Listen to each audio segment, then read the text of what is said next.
Hello, my name is Kathy, and today I'll be continuing the music arranging portion of the music theory material. But before I do, I wanted to tell you that I have a great many videos now on many different topics, and so I've decided to make several different video playlists so that it's easy to find the videos of greatest interest. So please check out my playlist page. Before you begin this section, it's important that you go through all of the basics of theory playlist material. For this portion of the music theory material, we will be using Sylvia Woods' Music Theory and Arranging Techniques for Folk Harp's book. This is a wonderful book that you will thoroughly enjoy.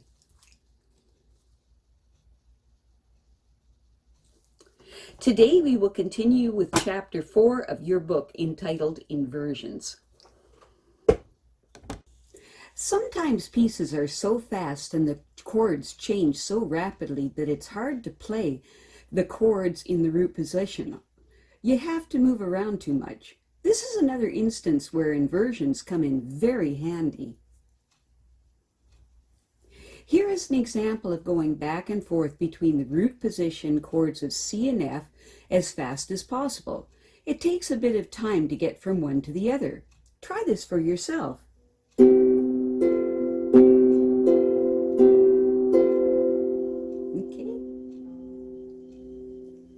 And usually you will find you have to look at the strings to make sure that you're in the right place.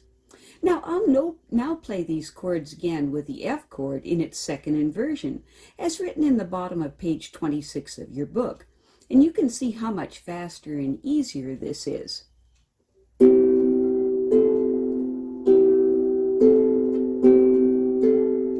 See how close that is?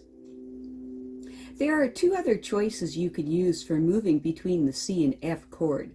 Each time, whichever finger is on the C note will stay still, and the other two fingers will move, as indicated in the example at the top of page 29 of your book. Hear it? And then, sounds very nice. Practice these as well until you get used to them. Be sure to practice all these exercises with your left hand an octave lower than written.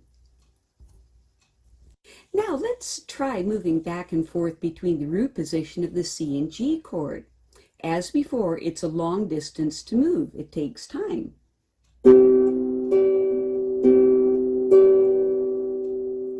And usually you have to look. So let's try using the inversions that make the movements as small as possible, as written out on page 29 of your book. Practice them until you can do them with either hand without having to think. And here's the G major chords.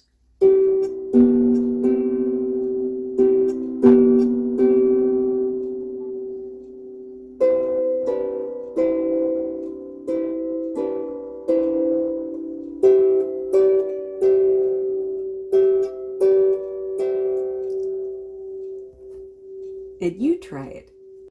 Chord rigs are bonny at the bottom of page 29 of your book is a lively tune from Ireland and Scotland that has quite a few quick chord changes.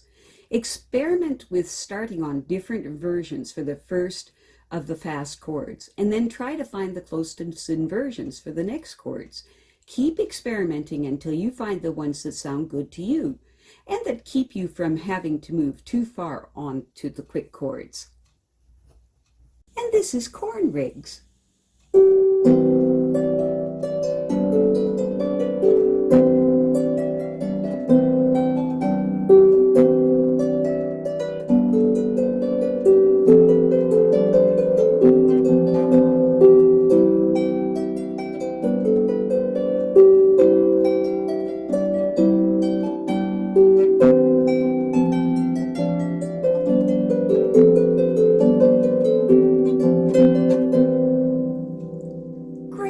Now you try it. A good mental and finger exercise is to practice moving between various chords, trying to find the closest inversions. Most of the time you will be able to keep at least one finger where it was on the previous chord. The only exception to this is when you move to a chord that is right next door in the alphabet to the one you were playing before. For example, when you move from an F to a G. See? Since they're next to each other on the alphabet, or from an F to an E. You can just move all three fingers up or down one string, keeping the same inversion. All the rest of the time, you can keep at least one finger where it was. Now, I will play the random progressions of chord that is written on page 30. It's important at this point for you to play this progression as well, trying to find the closest inversions each time. Play through these chords and notice that you hardly have to move your hand. Once you get the hang of it, try not to read the notes. Just figure them out for yourself from the chord names. This exercise takes a lot of concentration, but the results are well worth the time spent. And here's the chord progression.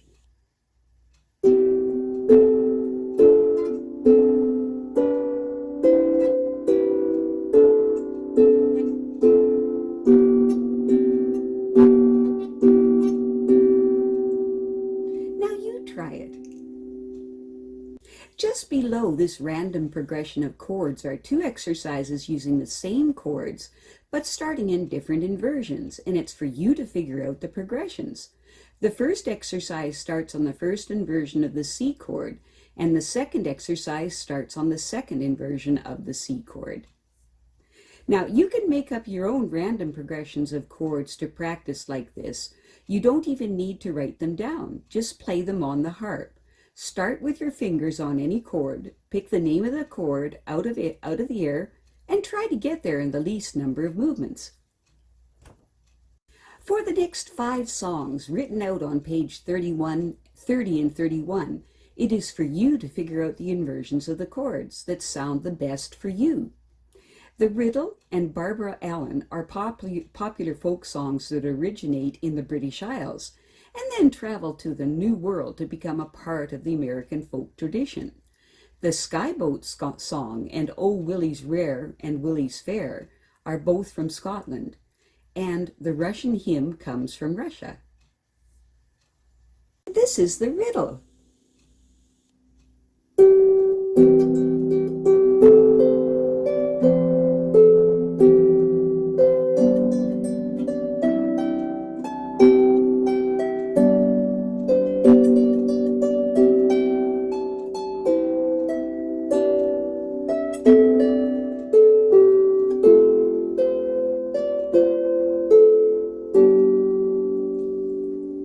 Great, now you try it.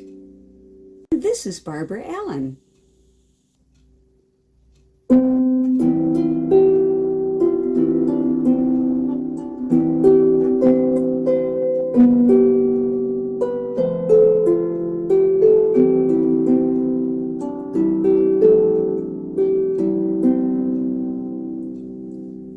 Great, now you try it.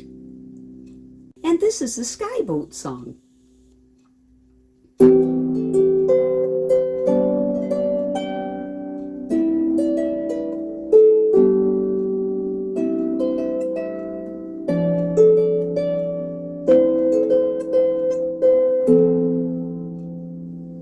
Great, now you try it. And this is a Willie's Rare and Willie's Fair.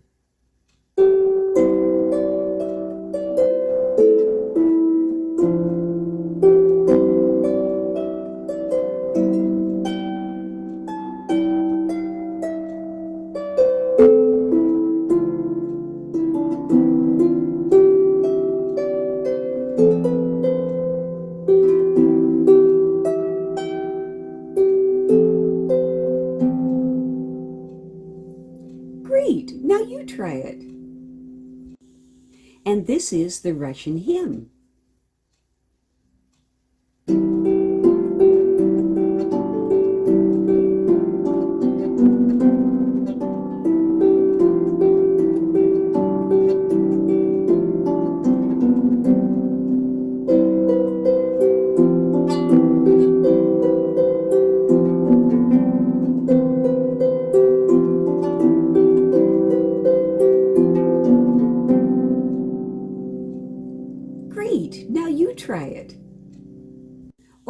melody at the top of page 32 is an old folk song that was very popular during the American Civil War, but you may recognize it as the melody Elvis used for Love Me Tender.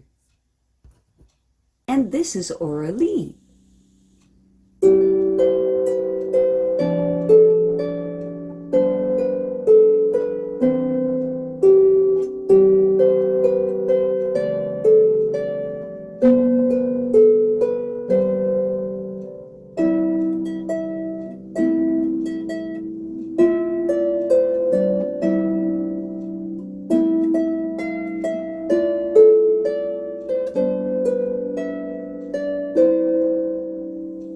Great! Now you try it.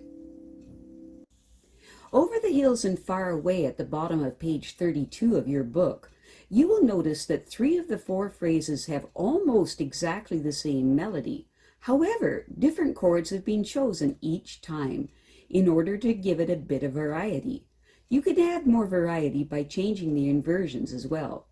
Another suggestion on this piece, when a measure only has 1 chord in it, you can still play the chord 2 times in the measure, changing the inversions the second time. Generally, the second chord would come on beat 3. And this is Over the Hills and Far Away.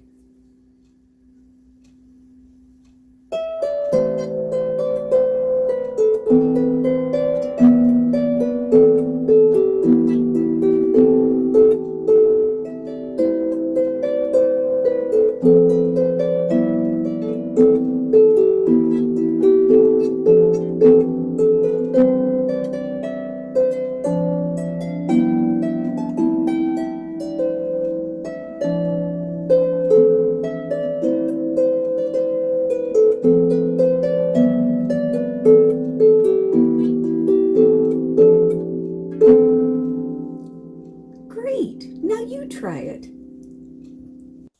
I have a great many videos now on many different topics, and so I've decided to make several different video playlists so that it's easier to find the videos of greatest interest. So please check out my playlist page. Well, that's it for now. To stay up to date with my latest videos, make sure to subscribe to this free YouTube channel by clicking the red subscribe button right below this video. Take care.